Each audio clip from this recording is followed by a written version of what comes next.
Hello दोस्तों, जैसा कि आज हम अपना 4th चैप्टर स्टार्ट करने जा रहे हैं डिटरमिनेंट्स का। एलिमेंट मैथ 12th क्लास का चैप्टर स्टार्ट करने जा रहे हैं हम। देखिए, हमारा 3rd चैप्टर भी ऐसे ही चल रहा है। एक्चुअली ये डिमांड आई थी किसी बच्चे की कि उनको 4th चैप्टर करना था, तो उसी के हिसाब से मैं ये चैप्टर स्टार्ट करने जा रही हूँ। 4th चैप्टर साथ साथ में 3rd चैप्टर भी चल रहा है। तो इसमें सबसे पहले है बेसिक चीज़, डिटरमिनेंट ही क्या होता है। डिटरमिनेंट चैप्टर है तो डिटरमिनेंट ही क्या होता है। देखो, डिटरमिनेंट्स जो होता है एक स्केलर क्वांटिटी होती है, एक स्केलर वैल्यू, जैसे 1 2 3 4 5 स्केलर क्वांटिटी। स्केलर मीन्स ये वैसे तो जो टर्म है ये फिजिक्स की टर्म है। स्केलर क्या है? फिजिक्स की टर्म है। स्केलर क्वांटिटी और वेक्टर क्वांटिटी जो होती है फिजिक्स के अंदर आती हैं। तो ये एक स्केलर क्वांटिटी है, ये कांस्टेंट को ही बोलते हैं क्वांटिटी, ठीक है। तो ये जो डिटरमिनेंट है स्केलर ही होता है, मतलब सोल्व करके एक मैट्रिक्स को उसका रिजल्ट स्केलर में आता है। अभी तक हमने पिछले 3rd चैप्टर में कोई मैट्रिक्स सोल्व नहीं हुई है। एडिशन की है, सब्ट्रैक्शन की है, वैल्यू निकालनी की है हमने कि भाई एक्स की वैल्यू निकालो, वाई की वैल्यू निकालो, लेकिन उसको सोल्व नहीं किया है। तो इसमें हम सोल्व करेंगे। डिटरमिनेंट निकालते टाइम हम क्या, डिटरमिनेंट ऑफ मैट्रिक्स में क्या करेंगे, सोल्व करेंगे। लेकिन ये सोल्व भी मतलब डिटरमिनेंट निकाल लेंगे उसका, ये कौन सी होती है, एलिमेंट से ये जो मैट्रिक्स है स्क्वायर मैट्रिक्स होगी तभी उसका डिटरमिनेंट निकलेगा। मतलब ये डिटरमिनेंट कहाँ से आएगा? स्केलर मैट्रिक्स से आता है, स्केलर वैल्यू आती है ये। और किससे आता है? स्क्वायर मैट्रिक्स से आता है। अगर स्क्वायर मैट्रिक्स होगी तो डिटरमिनेंट निकलेगा, वैसे डिटरमिनेंट नहीं निकल सकता।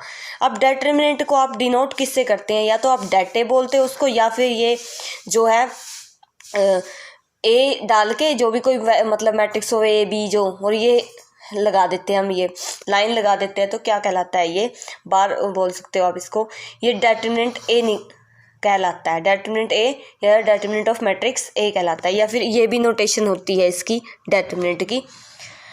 तो जैसे आपकी डिटरमिनेंट एक ऑर्डर की मैट्रिक्स, एक ऑर्डर की मैट्रिक्स है, उसका डिटरमिनेंट निकाल रहे हो आप, सिंपल ही निकलेगा। जैसे ये है, ये एक ही एलिमेंट हो गया, एक ही ऑर्डर की होगी ना ये, तो एक ऑर्डर की है, एक ही ऑर्डर की है, इसकी रो भी एक कॉलम भी एक, तो यानी कि सिंपल इसका खुद ही क्या आ जाएगा, जो एलिमेंट है इसके अंदर वही इसका डिटरमिनेंट आ जाएगा।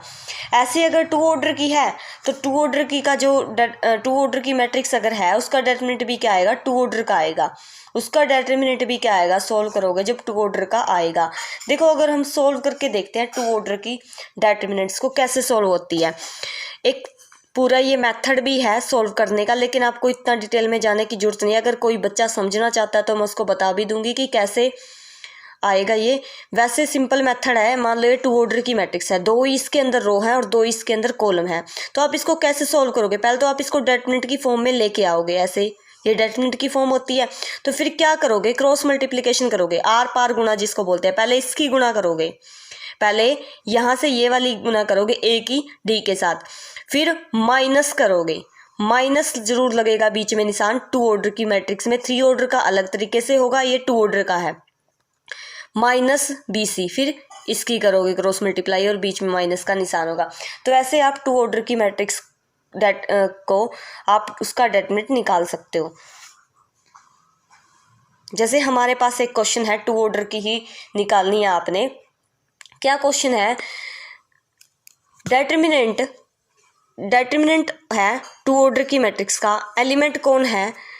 Cos alpha minus sine alpha, sine alpha cos alpha. देखिए ध्यान से, 2 ऑर्डर की है अगर ये, अब आपने क्या करना है, कोस अल्फा को, अब आप, मैंने अभी बताया था आपको कि क्रॉस मल्टीप्लाई करनी है, तो कोस अल्फा की कोस अल्फा के साथ मल्टीप्लाई होगी, तो cos alpha cos square alpha. बीच में हमेशा 2 ऑर्डर की मैट्रिक्स को सोल्व करते टाइम माइनस का निशान जरूर लगाना है, तो ये माइनस का निशान आ गया। अब फिर ये वाला भी क्रॉस मल्टीप्लाई होगी इसके साथ भी, तो माइनस साइन की साइन अल्फा के साथ माइनस साइन अल्फा और साइन अल्फा, माइनस मैंने जो ये माइनस था ये मैंने बाहर रख दिया। अब माइनस माइनस क्या होता है? प्लस होता है, तो cos square alpha plus sine square alpha. According to 10th result, 10th class में आपने ट्रिग्नोमेट्रिक चैप्टर के अंदर पढ़ा है 8th चैप्टर में कि sine square alpha plus cos square alpha is equal to 1 होता है। तो ये रिजल्ट आ गया 1। अब जो देखो सोल्व करने के बाद क्या आई है, सोल्व करने के बाद एक स्केलर क्वांटिटी आई है ना। स्केलर क्वांटिटी क्या होती है? जिसका मैग्नीट्यूड तो होता है लेकिन डायरेक्शन नहीं होती। ये फिजिक्स वाले बच्चों को इजीली समझ आएगी स्केलर क्वांटिटी। स्केलर, बस आपको स्केलर वैल्यू याद रखनी है कि भाई जो कांस्टेंट में वैल्यू होती है उनको स्केलर वैल्यू कहते हैं। जैसे अब एक क्वेश्चन हो रहा है आपको इस चैप्टर में, इस एक्सरसाइज में जो 4.1 का बेसिक चल रहा है ये, इसमें आपको और भी क्वेश्चन मिलेंगे। आपको 2 डिटरमिनेंट मिलेंगे इक्वल, दोनों डिटरमिनेंट मिलेंगे इक्वल, और आपने क्या करना है वहाँ से x की वैल्यू फाइंड करनी है। तो आपने पहले इसका डिटरमिनेंट ओपन कर दो, फिर इसका डिटरमिनेंट ओपन कर दो। तो अगर हम इसका डिटरमिनेंट ओपन करते हैं तो क्या करेंगे, x की 2x के साथ 2x स्क्वायर क्रॉस मल्टीप्लाई, पहले ये वाली चलेंगे हमेशा। पहला जो एलिमेंट होगा ना और जो फोर्थ एलिमेंट होगा पहले उनकी मल्टीप्लाई करेंगे, तो 2x स्क्वायर, और यहाँ से ये हो गया माइनस का 18 बराबर किसके, भी यहाँ से इसको सोल्व करोगे 6 की 3 के साथ 18, यहाँ माइनस निशान लगा के फिर 2 की 9 के साथ 18, 0 आ गया, 18 minus 18 0, 2x square minus 18 equal to 0। इसको राइट साइड में लेके आएंगे 18, तो डिवाइड में लेके आएंगे 9। अब आपको पता है x स्क्वायर इक्वल टू 9 है, 9 किसका स्क्वायर रूट होता है, 3 का होता है, लेकिन यहाँ पे स्क्वायर है तो x की वैल्यू क्या आएगी, नेगेटिव भी होगा पॉजिटिव भी होगा, तो प्लस और माइनस दोनों क्या आ जाएंगी, x की वैल्यू आ जाएंगी, यहाँ पे दोनों वैल्यू एग्जिस्ट कर सकती हैं। अब है आपके पास स्क्वायर मैट्रिक्स क्या होती है। देखो स्क्वायर मैट्रिक्स स्क्वायर नहीं, सिंगुलर मैट्रिक्स क्या होती है। सिंगुलर मैट्रिक्स एक स्क्वायर मैट्रिक्स होती है। आपको बताया गया था स्क्वायर मैट्रिक्स वो होती है जिसके अंदर रो और कॉलम दोनों सेम हो। आपको क्या बताया गया था कि square matrix it is square matrix. और स्क्वायर मैट्रिक्स क्या होती है, वो मैट्रिक्स होती है जिसके अंदर रो और कॉलम क्या हो, सेम हो। तो देखिए सिंगुलर मैट्रिक्स क्या हो जाएगी, वो स्क्वायर मैट्रिक्स जिसका डिटरमिनेंट इक्वल टू 0 हो, वो स्क्वायर मैट्रिक्स जिसका डिटरमिनेंट इक्वल टू 0 हो। जैसे नीचे मैंने बताई हुई है 2 4 एलिमेंट ले रखे, ये मैट्रिक्स है। अब इसके अगर आप इसको एक्सपेंड करके देखोगे, इसका डिटरमिनेंट निकाल के देखोगे, मैंने डायरेक्ट लिख दिया ये। इसको लिखना कैसे था, इसको पहले क्या करोगे आप, फॉर्म में लेके आओगे 2 4 2 4 ऐसे लेके आओगे, फिर इसका डिटरमिनेंट ओपन करोगे तो 8 माइनस 8 0 बन जाएगा ये, ठीक है। ऐसे ही दूसरी वाली का ये भी मैंने सिंबल सीधा कर दिया। पहले आपने क्या करना है, इसको फॉर्म में लेके आना है, डिटरमिनेंट फॉर्म में लेके आना है। 5 माइनस 2 3 7 डिटरमिनेंट फॉर्म में लेके आने के बाद आप फिर इसका डिटरमिनेंट ओपन करोगे, फिर आप 35 प्लस 6 क्या आ जाएगा, 41 आ जाएगा। फिर आप ये वैल्यू निकालोगे, या आप सीधा ये मैट्रिक्स है लेकिन आपने इसका डिटरमिनेंट निकालना है, बाद में इसको सोल्व करना है, फिर आ जाएगा ये। इसका डिटरमिनेंट निकालोगे तो ये आ जाएगा, ठीक है। Thank you,